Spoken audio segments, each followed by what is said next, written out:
Kuna watu wanateseka sana sana na maadui zao. Yaani inawezekana wewe hapo ulipo, maadui wako wanakutesa sana, unawachukia sana, wanakuudhi sana.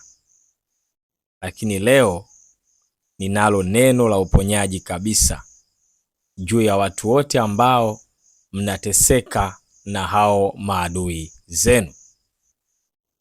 Shalom shalom, Bwana Yesu asifiwe, tumsifu Yesu Kristo. Mpendwa ambaye unaendelea kufuatilia mafundisho kupitia channel ya Mikono ya Kristo, Mungu akubariki sana. Kwa kuwa natambua kabisa ama sisi kama timu ya Mikono ya Kristo tunatambua kabisa umuhimu wako katika uinjilishaji, umuhimu wako katika kulieneza neno la Mungu. Isingelikuwa na faida yoyote ya kufundisha, ya kuingia gharama kubwa kuandaa mafundisho haya ya kufikie wewe, ingali hakuna mtu ambaye anasikiliza. Kwa hiyo kufuatilia kwako ni kwa thamani sana katika huduma yetu hii ya Mikono ya Kristo. Mungu akubariki sana. Leo nimekuja na somo, nasema Mungu akupe kibali mbele ya adui zako. Kama wewe unateseka na maadui, kama unateseka na watesi wako, leo iwe mwisho. Yaani jiambie moyoni mwako kwamba leo ni mwisho. Kwa sababu neno la Mungu linasema, wapendeni adui zenu, waombeeni wanao waudhi. Kwa hivyo hupaswi kuteseka na adui, bali unapaswa kumpenda adui, unapaswa kumuombea adui. Lakini akijichanganya kwenye system yako, achilia fire za kutosha sana, akutane na moto wa kutosha sana. Haimaanishi kwamba haumpendi, unamuonesha ya kwamba njia unayopita sio njia sahihi. Ninakupenda, ila usije kwenye njia hii kwa sababu utaumia. Ili unaweza ukaliona hata kwenye familia yako. Kwani mtoto akikosea si unamrudi kwa viboko? Inamaanisha yule mtoto wewe haumpendi? Tuachane na wale wakatili ambao wanapiga watoto kwa sababu wana hasira zao, wanataka mpaka kuwaua. Wewe kama baba, mama ambaye na mtoto wako unampenda, akikosea lazima utamrudi. Ndivyo tunapoambiwa tuwapende adui zetu. Lakini wakijichanganya kwenye mfumo wetu wa kiroho, wanakutana na moto vizuri sana. Alafu asubuhi unamsalimia, sasa hizi bwana, unaendeleaje bwana? Mungu akubariki sana bwana, unaondoka. Ajue ya kwamba unampenda, lakini asijichanganye kwenye mfumo wako. Okay. Sasa tukiachana hili, nataka nikwambie tu kwamba Mungu ana tabia, kama ukielewa vizuri ili swala la kumpenda adui, Mungu ana tabia ya kukupa kibali juu ya adui zako. Nataka kumaanisha nini? Yaani adui yako anaweza akakuchukia, lakini Mungu akikupa kibali, maana yake huyu adui yako wewe unaweza kumcontrol. Yaani wewe unaweza ukaongea na adui yako vile unavyotaka wewe, sivyo anavyotaka yeye. Yaani yeye akiwa hapendi kuzungumza na wewe, wewe unaenda unazungumza naye. Akiwa hapendi kukusaidia, wewe utaenda kwake na atakusaidia, na huyo ni adui yako. Hicho ndicho nakimaanisha siku ya leo. Kuna watu mnateseka ofisini, mabosi mnaogopa, mabosi wakatili, wafanyakazi wenzenu mnaona ni maadui zenu, mnaogopa hata kuwauliza mambo fulani. Unaogopa kumuuliza jirani yako, rafiki yako, ndugu yako, kwa kuwa ni adui yako. Nisikilize bwana, Mungu anatoa kibali kwa maadui. Yaani kwa maana Mungu anakupa kibali juu ya adui zako. Kwa hiyo usimuogope adui, mwambie Mungu akupe kibali. Na leo natamani kabisa utakapolisikia somo hili ukae katika nafasi ambayo Mungu atakupa kibali dhidi ya maadui zako. Unajua kibali ni nini? Adui yako anaweza, yeye hataki kukusaidia. Kwa mfano, unaendesha gari, halafu umefika mahali mtaani kwako labda kuna tope ukanasa. Halafu anaweza kukusaidia ni jirani yako. Anaweza kukusaidia ni adui yako ambaye yupo tu jirani hapo na unamuona. Wewe unamuogopa kwa sababu ni adui yako. Sikiliza, Mungu akikupa kibali wewe unamuita, bwana njoo nisaidie kutoa hii gari. atakusaidia, hiyo gari itatoka. Usimuogope adui yako, mpende adui yako, alafu mwambie Mungu, nipatie kibali juu ya adui yangu. Huyu yeye akinichukia mimi nampenda, yeye asipotaka kunisaidia mimi nitakapomwita kunisaidia aje kunisaidia. Kwa hiyo Mungu akupatie kibali mbele ya adui zako. Kuna wakati mwingine maadui zako wanaweza kukuandalia mabaraza ya kushtaki, wanaweza kukuandalia vikao hata ofisini, wanakuita ili wakunyoshe, wanakuita ili wakukomoe, wanakuita ili wakuangushe. Lakini mwambie Mungu, wewe Mungu ndiye unatoa vibali kwa ajili ya maadui, na unipatie kibali kwa ajili ya maadui zangu hawa. Napenda kuongea mbele ya maadui zangu, wewe Mungu ende ukaongee. Usimwogope adui yako. Ukimwogopa adui yako, maana yake umempa nafasi ya kukupiga, ya kukuangamiza, ya kukupoteza. Lakini ukimwambia Mungu akupe kibali dhidi ya adui zako, wewe kwa hakika umeshinda. Nataka nikufahamisha hivi, kuna wakati maadui zako wanapanga kukuua, wanapanga kukuangamiza, wanapanga kukuondoa eneo liopo, wanapanga kabisa, na wewe unajua kwamba hawa wanapanga mimi kuniondoa, hawa wanapanga mimi kuniua, hawa wanapanga mimi nisiendelee, nisistawi, wanapanga ukiwa unajua kabisa. Lakini ngoja nikwambie, wewe unaweza ukaenda kuongea nao kabisa, ukawaambia bwana, sikilizeni, mimi nataka kuondoka mahali hapa, niwe huru. Hata kama wamekushikilia, yani maadui zako inawezekana wamekushikilia sehemu fulani, wameshikilia uchumi wako, wameshikilia kazi yako. Kuna watu wanatesekaga sana na mikataba. Yani adui amekamata maisha yako, amekamata mikataba yako, hataki kukuachia, anakutesa, anakunyanyasa. Mungu anapokupa kibali, akiwa adui yako amekamata mikataba yako, amekamata maisha yako, ameshikilia vitu vya kwako, maana yake ukienda kwa Mungu akikupa kibali, unamfuata yule mtu. Nisikilize bwana, naomba nipatie kilicho changu niondoke, na Mungu ndiye anayefanya kazi hiyo. Kwa hiyo usimuogope adui yako.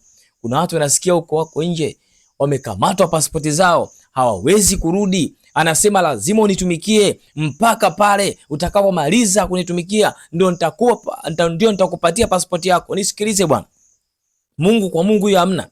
Mungu anakuambia huyo si adui yako, ameshika pasipoti yako. Mungu akikupa kibali anakuambia nenda kwake, mwambie akupe pasipoti yako, wala usihangaike. Hicho ni kibali, na ndio maana leo ninakuombea kwa Mungu akupe kibali dhidi ya adui yako, akupe kibali mbele ya adui yako. Kuna adui unamuogopa lakini ana kitu chako. Kuna adui unamwona kabisa huyu ni adui yangu na ana kitu changu, mimi nitafanyaje? Yani unamnyenyekea, unabuluzwa, unaingizwa kwenye matope eti kwa sababu yeye ni adui yako, amekamata kitu chako fulani. Mungu akupe kibali leo uende ukachukue kilicho chako ambacho ni haki yako, na huyo adui kitu iko atakupatia. Usiniulize kwa nini, usiniulize kwa namna gani. Soma neno la Mungu. Chukua Biblia yako, soma kitabu cha Kutoka. Kitabu cha Kutoka tunakwenda sura ya 2 aya ya 15. Sura ya 2 ya Kutoka aya ya 15. Farao alitaka kumuua Musa. Labda nikusomee unielewe. Farao anataka kumuua nani? Musa. Basi Farao alipopata habari akataka kumuua Musa, lakini Musa akakimbia kutoka kwa Farao, akakaa katika nchi ya Midiani, akaketi karibu na kisima. Hapa tunamuona Farao anakusudia kumuua Musa, na Musa amemkimbia adui. Na wewe unamkimbia adui yako, si ndio? Kama Musa alivyokimbia. Sasa hii itakupa picha huko mbele ya safari. Musa ameona wanataka kuniua, mbio kakimbia. Na wewe vile vile unaona kabisa adui yako wanapanga njama za kuangamiza, mbio umekimbia. Nisikilize, usikimbie, omba kibali. Omba kibali. Omba kibali na Mungu atatenda. Kutoka sura ya 7 ya kwanza na ya pili. Soma, tuko kitabu cha Kutoka leo. Sura ya 7 aya ya kwanza na ya pili. Bwana akamwambia Musa, angalia, nimekufanya wewe kuwa kama Mungu kwa Farao. Hebu nirudie hapa unielewe vizuri. Bwana akamwambia Musa, angalia, nimekufanya wewe kuwa kama Mungu kwa Farao. Yani Mungu anamwambia Musa, nimekufanya kuwa kama Mungu kwa Farao. Farao aliyetaka kumuua Musa. Yani Farao ambaye alikuwa anataka kumuua nani? Musa, na Musa akakimbia. Kwenye aya ya 7 tunamwona Mungu anampa kibali nani? Musa, anaenda kwa Farao. Na huyo ndugu yako Haruni atakuwa nabii wako. Kwa hiyo tunamwona Musa na Haruni wanaenda kwa Farao. Lakini neno la Mungu linasema Musa amefanywa kuwa Mungu kwa nani? Kwa Farao. Kwa hiyo yule mtesi wake, yule anataka kumuua, ndiye anaenda kumfuata akiwa kama Mungu wake. Yaani Musa ni Mungu kwa Farao. Yaani amempa hadhi hiyo. Manake Farao hawezi kufurukuta kwa lolote, kwa sababu tayari Musa amepewa hadhi ya umungu kwa Farao. Ni Mungu mwenyewe ameiruhusu hiyo. Nisa mkasema inafanyika vipi? Ni Mungu ameruhusu, sasa utafanyaje? Tunaona Musa anaenda moja kwa moja kumkabili Farao. Wakati Musa huyo ndiye alimkimbia nani? Farao. Haya, na wewe Farao wako ni nani? Anayekusumbua ni nani? Anayekutesa ni nani?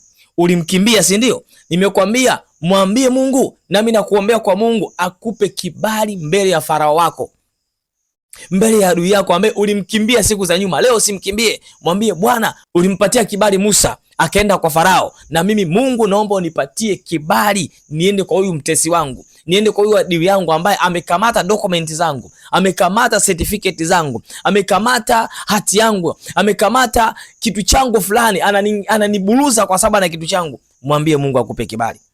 Musa alikuwa anaingia kwa Farao, yani anaenda kuonana na Farao. Nisikilize, Farao alikuwa mfalme, ujue. Ingeweza Farao angekataa, angesema awasilishe hayo maelezo yake kwa walinzi, ayasikilize, yapite kwa mlinzi au kwa mwakilishi wake ndio afike kwa Farao. Lakini Musa alikuwa anaenda kwa Farao direct, anaenda kwa Farao moja kwa moja kumuona Farao ana kwa ana, wala kutaka kumtumia mtu mwingine wala kupitia kwa mtu. Alikuwa anamuona Farao ana kwa ana. Kumbuka, alikuwa ni adui yake. Farao amewashikilia Waisraeli, hataki kuachia. Na Musa anatumwa na Mungu, mwambie Farao awaachie watu wangu. Mara zote Musa ameenda kwa Farao direct, hakutumia mtu yote. Ameenda kuongea na Farao akiwa adui yake, akiwa anajua sisi hapa ni maadui, lakini anaenda kuongea naye. Si angeweza kumkamata akamtia korokoroni, lakini imeshindikana. Musa alikuwa anaongea kwa mamlaka, na mpaka dakika ya mwisho tunaona kwamba Farao anakata tamaa, anawaachia wana wa Israeli. Soma Kutoka sura ya 8 aya ya kwanza. Inasema nini? Inasema hivi, Bwana akamwambia Musa, ingia kwa Farao umwambie Bwana asema hivi, wape watu wangu ruhusa ili wapate kunitumikia. Ingia kwa nani? Kwa Farao. Na neno hili Musa alitumwa zaidi ya mara 5 mara 6 kwenda kwa Farao. Sio anatumwa mjumbe, hapana. Musa anaenda direct kwa Farao, anaenda moja kwa moja kwa Farao, kwa mtesi wake. Anaenda kuonana naye, anaonana na mtesi wake, anaonana na mtu ambaye ni adui yake. Na wewe Mungu akupe kibali cha kwenda kwa huyo mtesi wako ambaye amekamata, ameshika nyara maisha yako, amekuweka korokoroni, amekuweka gerezani. Maana yake wana wa Israeli walikuwa utumwani, walikuwa gerezani, walikuwa watumwa, na Mungu anasema imetosha kwa utumwa ambao mmekaa hapo, mnatakiwa kutoka. Mungu angeweza kuwapiga nchi nzima alafu wale wakatoka, lakini Mungu anataka kuonesha kwamba yeye ni Mungu. Nenda kwa hiyo mtesi wako kaongee naye na atakuachia. Na kweli, pamoja na kwamba moyo wa Farao alifanya kuwa mgumu, lakini mwisho aliwaachia. Sasa na wewe Farao wako anayokutesa ni nani? Kwa nini unaogopa adui yako? Ndipo pale Mungu akasema wapendeni adui zenu. Unapompenda adui, Mungu anakupa kibali cha kuongea nao. Sasa umemchukia adui yako, hutaki kuongea na adui yako, Mungu akikwambia nenda kaongee naye, amekupa kibali, utaanzaje wakati wewe mwenyewe hutaki? Kwa hiyo Mungu anaposema wapendeni adui zenu, anamaanisha ya kwamba unapompenda adui, haijalishi. Ndio kuna mtu anakuloga usiku, wewe usimuogope. Unajua nyinyi mnafutana, yani vita ni ya rohoni, sio ya mwilini. Wewe usimuogope, akikuloga mbaya ananiloga, subiria mimi nitaenda kwa Bwana majeshi, atamloga yeye. Ndivyo itakavyokuwa. Kwa hiyo maana yake ukimpenda atakula mapigo ya maana sana. Sasa Mungu anasema nitakuwa adui wa adui zako. Yaani unapotekeleza mpango wa Mungu, Mungu anakuwa adui wa adui zako. Kwa hiyo wewe unakuwa upigani, bali Mungu anakupigania. Sasa Mungu akikupigania, kuna vita gani ambayo utashindwa? Mahali ambao wanasema usikanyage hapa, ndipo Mungu atakwambia nenda akawaambie nimekuja kuchukua karatasi zangu, nimekuja kuchukua mkataba wangu, nimekuja kuchukua release letter yangu, nimekuja kuchukua hicho ambacho mmekishikilia ni cha kwangu. Kwa sababu kuna watu mnateseka, vitu vimeshikiliwa na maadui zenu na mnashindwa kuwaambia. Leo Mungu akupe kibali. Mungu akupe kibali na akupe mwanga na akupe njia, akupe kibali kama alivyompa kibali Musa mbele ya Farao, tena akamfanya kuwa Mungu mbele ya Farao. Na Farao hakuna mahali aliweza kumuua Musa. Wangali mwanzo alikuwa anamtafuta Musa amuue, ilikuwa mwanzo, lakini Mungu alipompa kibali tu Musa, Farao hakuweza kufanya jambo lolote. Unajaribu kuona jambo fulani hapa kwamba kumbe bila kibali unakimbia, lakini Mungu akikupa kibali unaenda direct, unaenda moja kwa moja kwa huyo ambaye unamwona wewe kuwa ni adui. Mungu ameshakuwa mtetezi wako kwa adui yako. Kwa hiyo anasimama na wewe na kuombea kwa Mungu kupitia mafundisho ya ujue kwamba utakapomtafuta Mungu, Mungu atakupa kibali dhidi ya adui zako na hutawaogopa tena adui zako. Shalom shalom. Mungu akubariki sana kwa kuendelea kufuatilia mafundisho haya, kwa maana ni mafundisho ambayo tunafundisha maarifa. Leo hii ulikuwa unamkimbia adui, baada ya kusikiliza mafundisho haya naamini kabisa utajua kwamba kuna mbinu ya kufanya ili uweze kumkabili adui yako. Nami nakuombea ili Mungu akutie nguvu, ninakuombea ili Mungu akuinue, ninakuombea ili Mungu akuoneshe njia ya kukabiliana na adui yako. Usitumie nguvu. Jambo ambalo namhitaji Mungu, usiingize mikono ya mwanadamu. Mwambie Mungu akutetee, mwambie Mungu akupiganie, mwambie Mungu asimame na wewe barabara, na kweli utashinda vita yako. Kama vile Musa alivyoshinda dhidi ya Farao, ingawa alikimbia mwanzo kuuliwa, lakini baadaye tunamwona Musa ameenda kifua mbele akiongea na Farao kwamba waachie watu wa Mungu wapate kuondoka. Na wewe unakwenda kusema niachie huru wangu nipate kuondoka. Mungu akutie nguvu. Endelea kushare mafundisho haya kwa watu wengine kadiri wezavyo. Lakini wewe ambaye ni mara ya kwanza unaingia kwenye channel yetu ya YouTube, usisahau kusubscribe hapo. Bonyeza subscribe ili uwe wa kwanza kupata mafundisho na maarifa kama haya. Lakini vile vile inawezekana umebarikiwa. Kama umebarikiwa na mafundisho haya, unaweza kuandika comment yako kwamba nimebarikiwa, asante Mungu. Na unaweza ukaandika neno lolote la kuonesha kwamba Mungu amekubariki, Mungu amekufikia. Usikae kimya, usikae kimya, usikae kimya. Mwambie Mungu kwamba nimebarikiwa katika hili, ili Mungu aendelee kukupa mbinu na kukufunulia malango mengine mbalimbali ya kuelewa zile siri za mbinguni. Zile siri za mbinguni. Endelea kufuatilia mafundisho kwenye mitandao yetu ya kijamii, Instagram, Facebook pamoja na TikTok. Lakini pia tunayo namba ya simu. Hiyo hapo, ziko namba za simu hapo, unaweza kutupigia ukiwa nje ya nchi. Ondoa hiyo 0, weka alama kujumlisha 255, utatupigia, utatupata. Hata kama unataka kuwasiliana kwa WhatsApp, usisahau ukiwa nje ya nchi ondoa 0, weka jumlisha 255. Lakini ukiwa ndani ya nchi ya Tanzania tupigie tu. Hapo hamna haja ya kutoa chochote, piga namba kama ilivyo na utatufikia. Nasi tutakuhudumia kadiri Roho Mtakatifu atakavyotuongoza kukuhudumia wewe ambaye utakuwa na changamoto yoyote ile ambayo unataka tukusaidie. Mungu akutie nguvu, uendelee kufuatilia mafundisho mengine ambayo tunaendelea kuposti katika kurasa zetu za channel hii ya Mikono ya Kristo. Kwa niaba ya timu nzima ya Mikono ya Kristo, ulikuwa na mimi mtumishi wa Mungu Norbert Simon Mpunga. Hadi wakati mwingine, bye bye.